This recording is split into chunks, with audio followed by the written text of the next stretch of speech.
112 million people. Yep, 112 million people. Yeah. Wow, tell me about that. Yep. So these are all like small villages and cities and stuff like that, which is around 55,000 if you count number of villages and cities. Whoa, did you play Super Mario Brothers when you were younger on the Nintendo Entertainment System? Yeah. Probably any advancing technology that's changing the way that you did things or that's taking over some of the work you used to do. I guess in the channel, many consulting firms grow by tying themselves to a single software vendor. It can work out, but it's also fragile. When AI eats away at billable work or a vendor shifts strategy, those partners get squeezed. Cerebulb chose another path. Led by CEO Ankit Doragia, Cerebulb starts with industries where the problems are too big to ignore, like mining, power, and water, and then brings the right mix of IoT, AI, and vendor technologies to solve them. It's a more targeted strategy, and it's one that's harder to commoditize and less likely to be cannibalized by AI.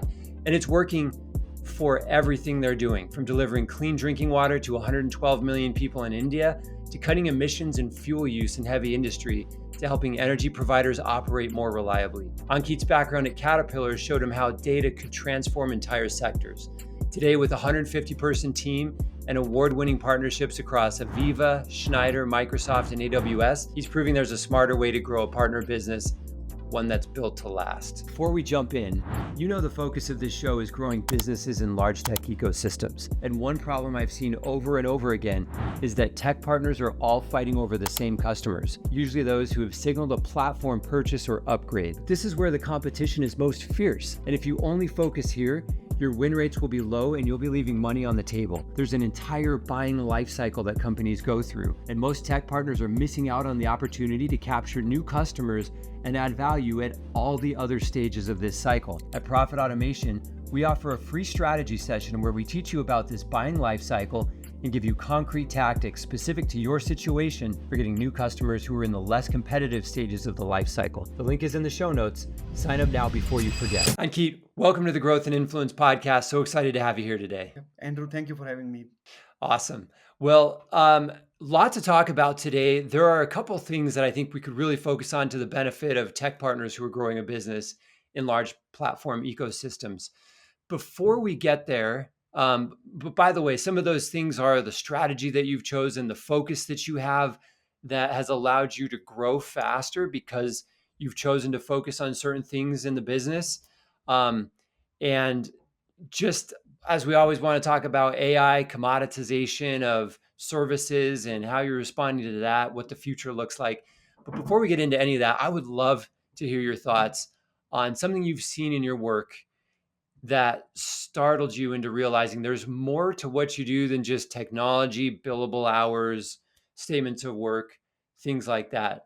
Uh, where have you seen a human impact in the work that you do that reminded you that what you do matters beyond just the walls of your business? Yep, definitely. So I can talk about how the cerebral strategy is in terms of how do we kind of engage with the customer. We typically in all the engagement we keep the customer at the center of the universe, and around that like we implement our solutions.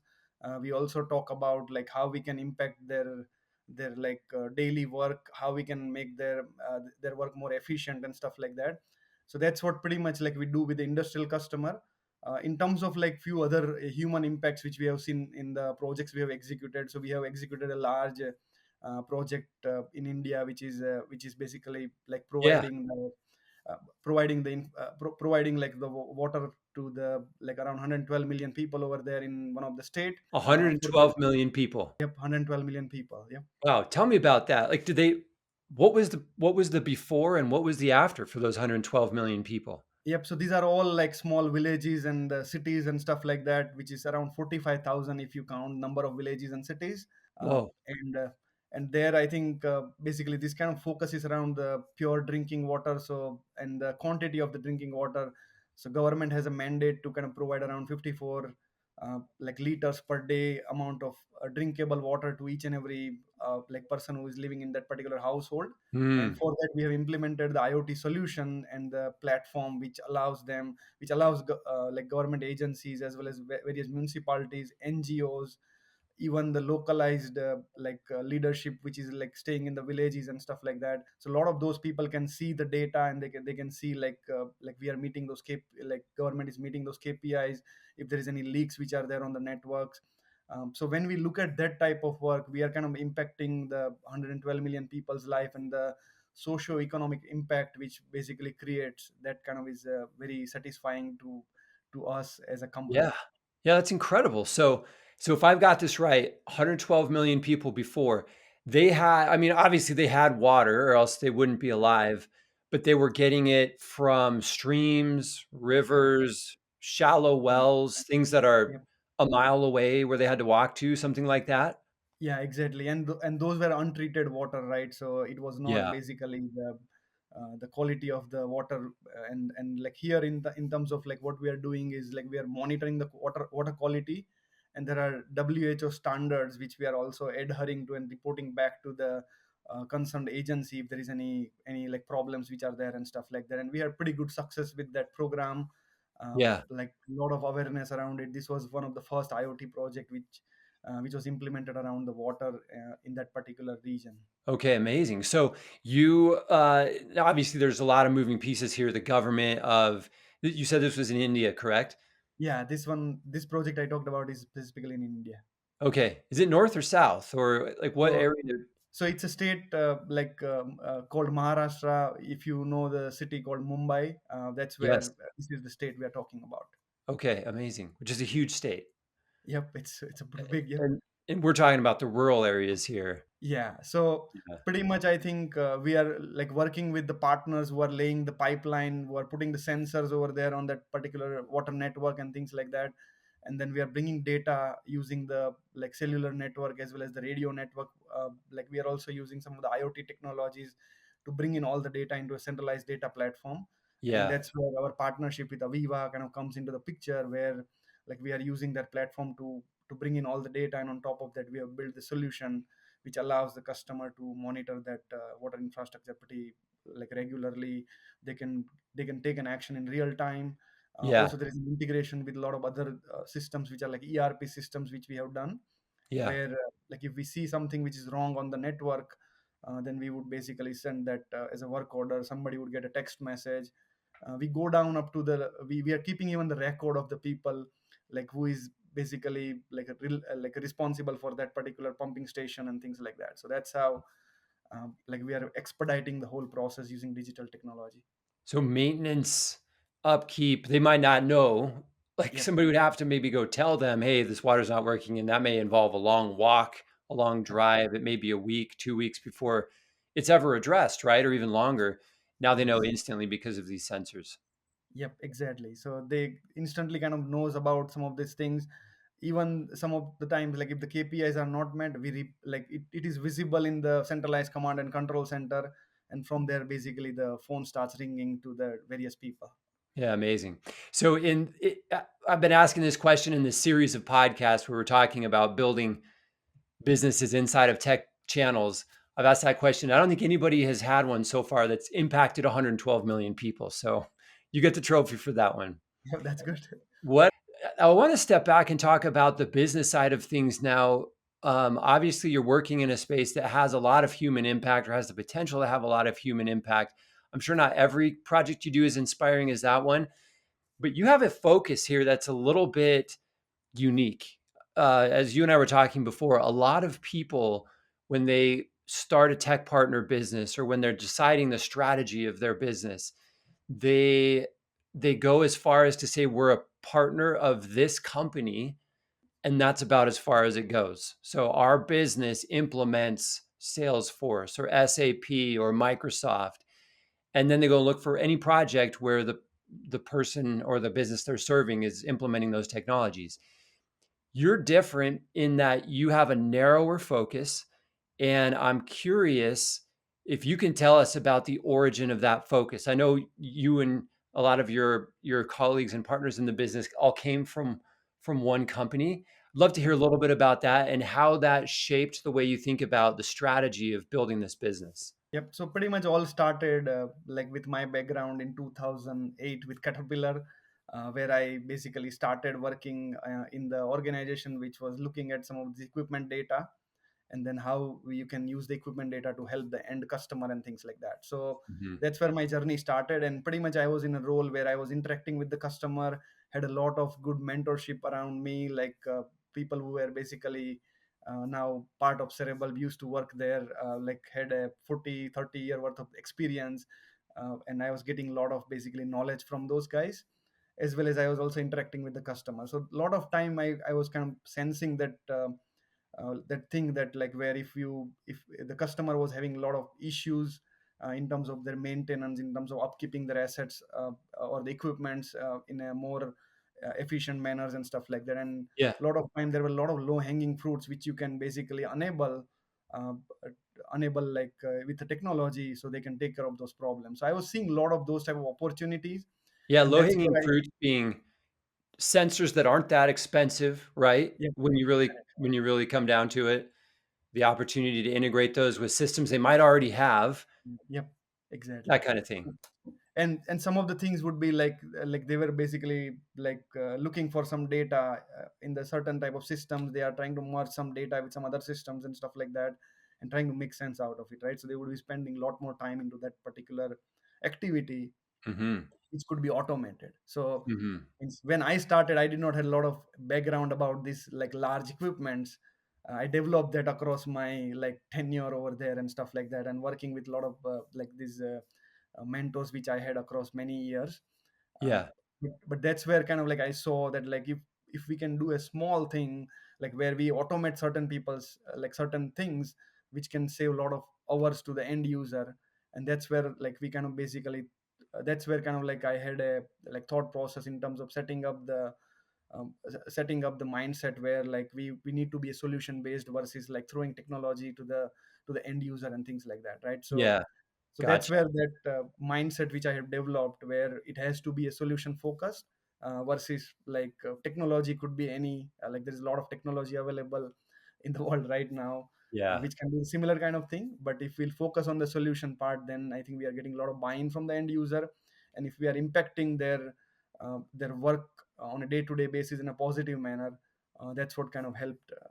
That's what kind of basically creates a lot of that value creations and stuff like that. So Yeah. that's what we kind of like focused on, and at Cerebral, that's what we are driving. That is part of the DNA of the company. So we don't call ourselves as a system integrator; we call ourselves as a solution integrator. So Solution integrator. Okay, yeah, cool. so I like so that. we definitely like work with the customer. We like every project which we do a workshop with the customer in order to kind of like know their priorities and stuff like that. We have our own solution which we kind of put in front of them, and then kind of work with an approach in order to kind of like start from the like start from that particular point on, and then Yeah. focusing around their pain points kind of helps us basically to keep the momentum up. Also, Yeah. we have created a value capture framework, so every kind of use cases we solve, we also have a practice where we measure the success of the use case which we have implemented, and we capture that amount with the customers buying and stuff like that. So and we get a like assurance from the customer in that like if we are saving $100 to you, then out of that $20 you are gonna spend into the existing programs and stuff like that. So that's how we kind of basically keep the momentum up. Cool. Do you can you speak to the impact this has had on your business? Like if you do you know the difference between where you are now and if you had just said, "Hey, we're an Aviva partner and we do that kind of work. So if you Right. guys are implementing that, come talk to us." Or you're chasing RFPs, bake offs, you're getting into bake off situations where it's like companies implementing Aviva and they've got you and partner number 2, partner number 3 and partner number 4. What's the impact of you having this focus where you're like, these are the kind of solutions we provide, these are the kind of problems that we solve, and we happen to use these software tools to do it? Yeah, so I'll talk about the customer retention, right? So when we are talking about the customer retention, a lot of time this value creation framework kind of comes into the picture. So far, we haven't lost any customer. Pretty much like in last 3 year, we have grown the company at 200% rate every year. So Wow. that's the success rate we are able to get. Awesome. Definitely there are bake-offs in the market, like where somebody's comparing us versus other partners and stuff like that. Yeah. um, and Still we, happen. yeah, and we happily like participate into those kind of activities and things like that. Our strategies, like our solutions, speaks for ourselves, as well as like a lot of our customer gives us a reference, right? So we don't have a situation where like customer is giving a bad feedback and stuff like that. So we a lot of time put the potential customer in front of existing customer. We get out of the room and let them talk about like how do we implement and stuff like that. And a lot of time customer shares that like, hey, we have this project which we've executed, and there was a public presentation which one customer gave in Paris last year, where they said like, hey, for the first 3 months we saw that like, oh, this project is gonna fail with Cerebulb and stuff like that. And in the last three, and the project was for 6 months, right? So in the remaining 3 months, like we accelerated the whole thing in such a way, we made the like architecture in a scalable way and stuff like that. But for those first 3 months we were working on data standardization, making the whole system more scalable and stuff like that. So Mm. customer was not seeing some of those things. You were But on track, but yep, they so didn't think you were because they just didn't correct. see beneath the covers. Yep, and then at the end of the project, like we got basically a lot of success around. We saved that customer like around $1 million in the first 6 months during the implementation, and that customer basically stood with us in Paris and gave a presentation about like how that journey was. So a lot That's of amazing. time, like we just put a potential customer in front of existing customer, and that pretty much speaks our volume. They do How the do we? sale. Yep. So you mentioned you still have bake-offs. I mean, do you you probably still respond to RFPs. Those are just some of the mechanisms that happen, especially in large enterprise type projects, right? Is it your primary go-to-market motion? Is that still the primary way you're interacting with customers, or does your niche focus allow you to get in, the back door or have conversations without having to go through this big mechanism? Yeah, so a lot of like inquiries we are getting it through like some of these public presentations we are giving with the other customers and stuff like that. So a lot of like inquiries we get from them that like, yeah, I would like to implement this particular thing. We Hmm. had even the cases like where after the presentation somebody comes to us and say, they're like, hey, I want you guys basically next week at my plant. We want to talk about this particular stuff and things like that. So a lot of time that use case presentation which we do with the customer brings a lot of leads to us. We do respond to RFP, work with like Schneider Electric is also like one of the partner which we work with. Aviva is one of the partner we work with and things like that. So Yeah. we respond to various RFPs across that.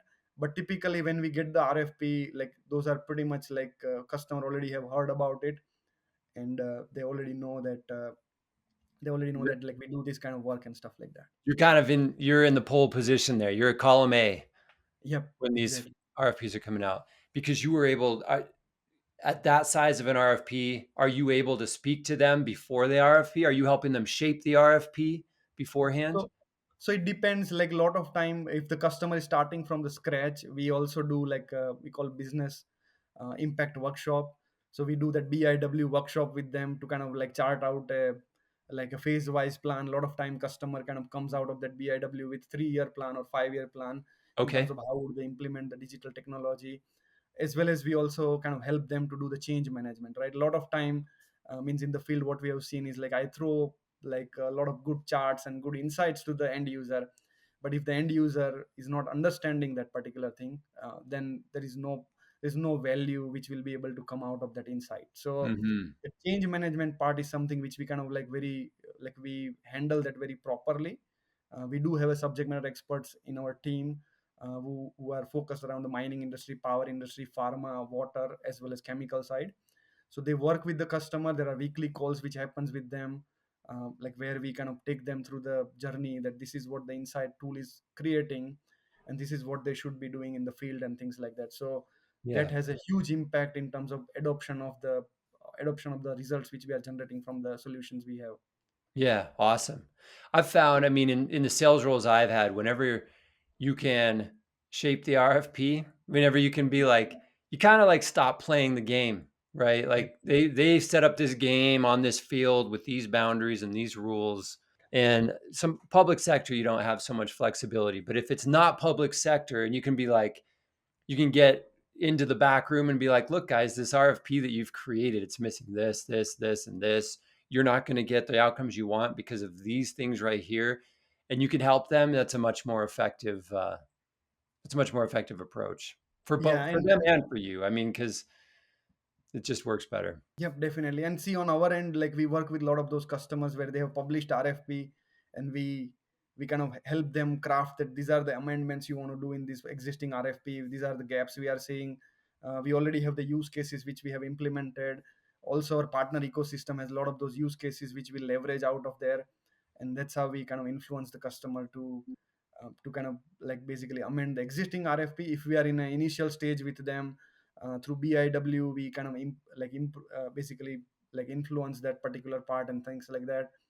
Mainly from our end, we are kind of showcasing that like there is a customer interest at the center of all of this thing, and that's what basically gets a lot of buy-in from the end user. Yeah, focus on the customer. Um, so you not only have a solution focus, but you told me there are just a couple industries that you focus on.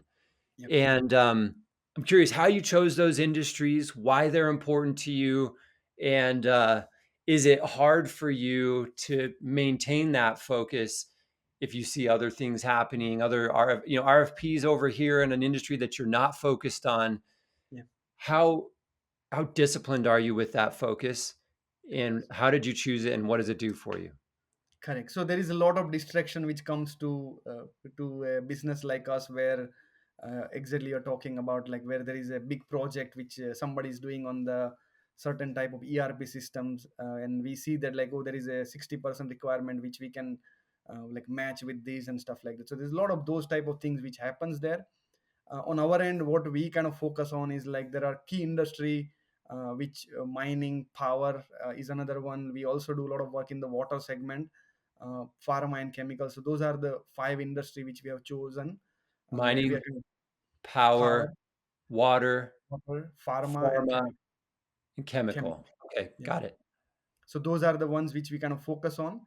Typically our approach is our approach is where like basically we are kind of standardizing the process across all of those industries. So let's say if there is a data connectivity piece which is there, we have standardized that process in terms of like how do we get the data from all of these assets. Then from collecting the data, then like we have to standardize all of that information. So Mhm. we have the layer which basically allows us to do the standardization of those kind of data which we are collecting from various sensors or the process or the databases and stuff like that. And then from there, we can we can basically get into like doing analytics, and then like delivering the results to our customers, which can be easily understood, and it can be user friendly and things like that. So that's how like we are addressing the customer pain You point talk now. about Yeah, go ahead, sir. Oh, sorry, you go ahead and finish. Yep. So in terms of like how do we select, how did we select those industry? Pretty much if we so we did like market study and market analysis and stuff like that. Uh, like power is means if we talk about mining, right? So like the world population is increasing. There's going to be a lot of demand for the like minerals and the metals basically as the population is increasing, and those are all critical industries who did not had a chance to implement a lot of those technology in their ecosystem. So we see good a lot of good opportunity in that area. Hmm, Specifically if talk about like power and stuff like that, means if I just talk about the United States, here number of data centers are increasing, right? The power demand is going to go 3 to 4 times higher. Means we are not going to right. put any new power lines and the new transformer substations and stuff like that, basically what we have right now. So we have to maximize all of that existing assets, existing transmission lines, substations and stuff like that. So we see that as a huge growth area in our business, and that's how we selected that particular like area and things like that. Similarly, same thing goes for the water. There's limited quantity of water which is there, and there also we see a lot of opportunity and stuff like that. So that's how we have chosen some key industries. So it was key industries that are going to be important for the future of the world and its growing population, it sounds like, was Exactly. one of your factors. The other one was they they're a little behind on technology. So there's a need for these things, but they didn't have the expertise, the skills, or the foresight to have done this yet. Yep, exactly. Yeah, Okay. you got. That's some powerful market research. Did you pay for that or did you guys just do that yourselves? So we are kind of a lot of us basically come from the industrial background, and that's where we kind of like basically have seen this in the field. We've That was the experienced this theme kind that of you'd like seen things into the. before. Yep. So we have experienced this kind of stuff in the field, and that's how like we came about this particular idea. Okay, awesome. Um, you work with Aviva, Schneider, Microsoft, AWS. I know there are a couple others that you've talked about. Um, how do you how do you not be owned by any of those vendors? You know, how do you mitigate how do you balance the desire to have their support and to be a part of an ecosystem? You want to support them. It's a partnership, right? But you're not, it's not an exclusive partnership. All of my experience, every company I've worked for in the partner channel, I worked at Microsoft. So we had partners who worked with us. I worked at partners who only did Microsoft, you know, and I had a little bit of experience working with one company that had one other partner. But how do you make sure that you stay independent and not get the kind of the vendor lock-in that Correct. that often happens where you might lose some of your unbiased ability to provide the best solution? Yep. So pretty much we have a role in our company, which is a solution architect, basically. So so when we engage with the customer, we kind of understand what their problems are, and what are the best in the what are the best tool which are out there in the world, which can be implemented to solve that problem, and that's how we kind of do the solution designing. and Hmm. uh, and in that particular case, if you have to use AWS like platform, if customer if customer has certain problem which can be solved by the operational data infrastructure which is provided by Aviva, then we kind of basically take that as an input, and then we kind of put that solution together for them. So that's how we do the solution designing for the customer, and based on then we recommend the technology to them. uh, Pretty much it kind of basically fluctuates based on the use case and the requirement they have. Yeah. Okay. Interesting. Now, does a typical solution involve more than one of those partners that Yeah, so a lot we've of talked time. about? Exactly. So a lot of time we develop the solution which would include like multiple like OEMs. Like a lot of time it would basically include the software solutions from the different like vendors and stuff like that. So that's what we kind of put this together, and in terms of technology stack, and then we solve customers' problem. Okay. So the partners you work with are more complementary than competitive. Yeah, correct. And on our end, like what we have done is like we have done a lot of due diligence in terms of choosing the partnership. So we are just not signing up for like any partnership. If there is a best of the breed tool which is out there, that's what we kind of go for, and we kind of like basically develop the competency around that particular like solutions, and we implement that for the customer. Yeah, okay. So, and I know the projects you're working on are probably very large, like the Indian water Yeah. project. Um, you know, you were doing a portion of that, but there was a lot of work going on outside of that. Do you do you work with subcontractors? Do you ever like prime and bring in other people, or do you own end to end the piece that you're responsible for most of the time? So pretty much on the digitalization side, we do an end-to-end work where we collect the data from the assets, plants, or equipment, and then we kind of harmonize the data into a data platform, and from Hmm. there we generate an insight. So a lot of time we do an end-to-end type of work.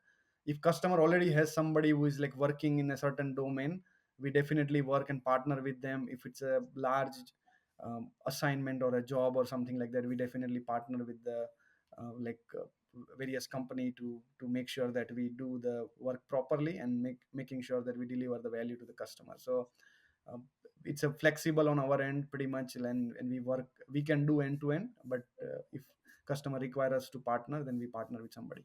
Yeah, okay, makes sense. Um, Given the focus that you have, the specialization that you have, uh, do you struggle at all with margin deterioration, or are you able to, with that specialty, keep your margins higher? I mean, this is kind of like a lead-in question to the next Yeah. segment where we want to talk about AI and some of the ways that it's cannibalizing services across a lot of partner companies. But you have a specialized focus like we've talked about. Does that help with margin deterioration, or do you still see Yeah. the ease of some of this as it gets easier and easier that, you've got to move upstream with the complexity of what you're doing to stay relevant and keep your margins high? Correct. So typically, when we are working with the customer, we go with a value based angle, right? Versus talking about like this much amount of effort, this much amount of like my hourly billing rates are and stuff like that. We Yeah. go with a value based approach where we are kind of basically telling them that like this is what the ROI we will get you if we get involved into this particular project. If you go with other like partners or other companies and stuff like that, we means just make sure that you are getting this kind of guarantees and stuff like that. And that's how we kind of like put our value proposition. There was a time in period in our business, like maybe I think 1.5 year ago, where we are basically like people were marginalizing in terms of like, hey, we want you to come into this particular targeted price and stuff like that. Hmm. And we a lot of time we basically leave that type of discussion saying that like we are not gonna discuss that, like from our end, like we are providing this quality, this type of value to you, and this is what we are going to charge. And that's how like we have been able to like get a lot of projects and customers also. And a lot of That's an time customer. important, Yeah. yeah, that's an important part right there. So, I mean, and that's just business in general. There's always pressure to discount or to reduce, whatever you're charging per hour, or to do it for a fixed fee that you're not comfortable with in consulting, and you just decided not to play that game. Yeah, and a lot of time basically we like the customer has came back to us after they have like worked with some other company where they have failed a project, and they are basically calling us to like, hey, we want to re-engage here and stuff like that. So uh, we have that type of situations too, like where like there was a digitalization project they were trying to run, and it failed because of the inexperience of the partner, and Mm, due to the like inferior quality of the work and things like that. And that's yeah. where they have called us back, that like we want you guys back in here. They said they moved away from you because they wanted to go cheaper, Yep. and then the other partner failed, and they had to bring you back anyway. Yeah, so we had that type of situation like a few times where customer had to bring us back into that existing project which they were running in, and they had to kick out the like existing like partner which they were working with and stuff like that. So we had Yeah. that type of situations too. And on our end we are playing with a value based like approach versus like going with a like hourly rate or a margin like squeeze and all those kind of good stuff. Okay. Interesting. Well, let's talk about that next piece then. AI. Now, I'm coming at this totally cold. If we were talking CRM or ERP implementation, I would have a little bit more background knowledge on this. But coming into the IoT work that you do, I don't know where AI is at, but I know that many consulting tech partners are seeing kind of a march of commoditization in the Yep. work that they do, starting with low code or no code, citizen development, all those kinds of things that took what used to be high margin work for a partner because it was easy, but you had to be trained to do it. You had to know what you were doing, but it wasn't that hard to know. So junior consultants could do this kind of work. But now customers can do a lot of that themselves. And I know, has in some of these areas, it's taken work that would have been 8 hours of work, and now it's 15 minutes. So things like configuration and those Correct. those junior consultant kind of tasks. Are you seeing that in your space? And if so, what is your thinking on how you stay ahead of that? Where does your business need to go to stay relevant, profitable, and to continue to, be a critical piece of the solutions that you provide to customers, Yep. and the value that you want to create for them? Exactly. So definitely we see the same kind of challenges of basically the rapid expansion of the AI into the work which we do, especially in the IoT and data analytics. It's a prevalent there. What we have done over in our organization is like we have embraced that technology. We have trained all of our employees, including junior people to like senior management people on the AI technologies and stuff like that. And then how do we kind of use that technology to kind of like basically to maximize the efficiency of the work which they are doing. So Hmm. that's how we have kind of embraced the technology. At the customer end, typically our strategy is a lot of time we train the customer to do a lot of tier one type of work. So if it is a small like things which they need to change, they don't have to call us. Means Yeah. we enable the customer and train the customer to do the activity before even the AI like became mainstream in their ecosystem. And similar kind of approach we are applying here too. A lot of things we are basically telling them that like, hey, this one something which you can do it using AI. Just use it. We are here to do some like a complex work, not not we I'm not here to basically just like uh, collect fees for the work which are like very very low work which you can be doing with the AI and stuff like that. So that's how we are like we are helping customers to make them more aware about the AI. Internally in our organization, what we have done is like, as an example, like all our programmers have the subscription of the AI like tool stack where they can like basically do the coding through the AI and stuff like that. What we focus on there is like we allow them and develop their competence in debugging those programs, right? So AI will produce a program, but it may not be the most efficient program. You still need a human brain to maximize the efficiency of that program and stuff like that. So that's how like we are able to it's an evolving world. So that's how we are kind of like coping up with that technology and mainstreaming of that technology. Yeah. Interesting. So you're embracing it. You're riding the wave instead of getting crushed by it. In one of these earlier episodes, um, I was talking with somebody else about this, and I used the analogy of the. Did you play Super Mario Brothers Yep. when you were younger on the Yeah. Nintendo Entertainment System? Yeah. So greatest game ever. But I don't even know if it was that or if it was a different game. But in my mind, it's that one. You know, you got to run across this bridge, and the bridge is burning as you're going across it. You know, and you got to stay ahead of it. And it feels like that sometimes with AI and probably any advancing technology that's changing the way that you did things or that's taking over some of the work you used to do. I guess it's not unique to AI, but you've got to keep running so Yeah. the burning bridge doesn't catch up to you. What you're doing is you're embracing it, which means you can get more done in less amount of time. Yep.